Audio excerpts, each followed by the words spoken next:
बिस्मिल्लाहिर्रहमानिर्रहीम। अल्हम्दुलिल्लाह अभी हम लोग नगोया में हैं।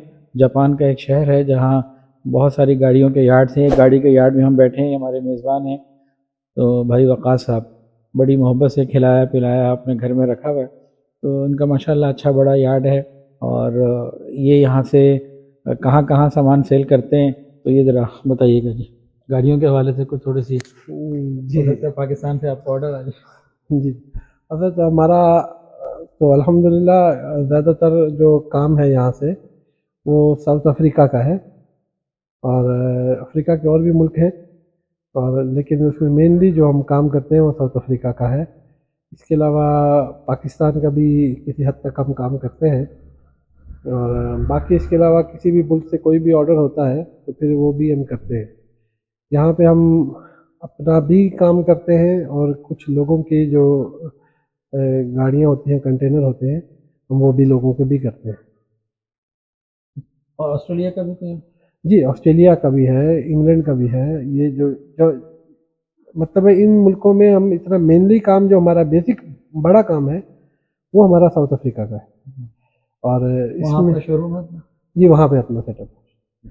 तो तकरीबन हम गुज़िश्ता 15 से 16 साल हो गए वहाँ वहाँ पे कर रहे हैं।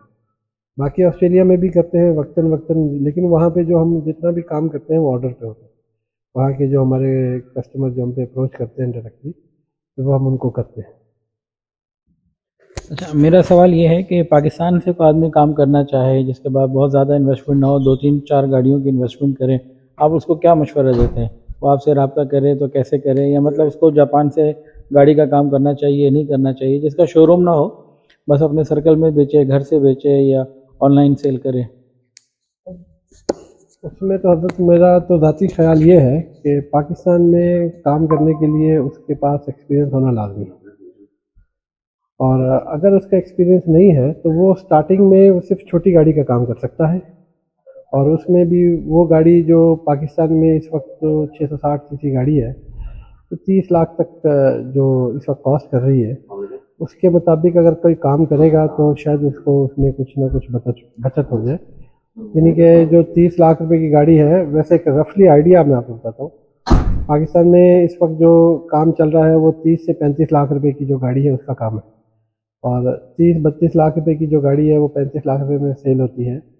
लेकिन क्योंकि शोरूम पे गाड़ी खड़ी करके बेचना और इन लोगों के हजरात को पता होता है, वो ज़्यादा बेहतर बेचते हैं। जो लोग हमारे इंडिविजुअली गाड़ी मंगवाते हैं वो ज़्यादातर पाक व्हील पे या ओलेक्स पे या वो इस पे बेचते हैं, तो वो शायद इतनी अच्छी बेहतर बेच नहीं पाते जो ये लोग शोरूम वाले बेचते हैं।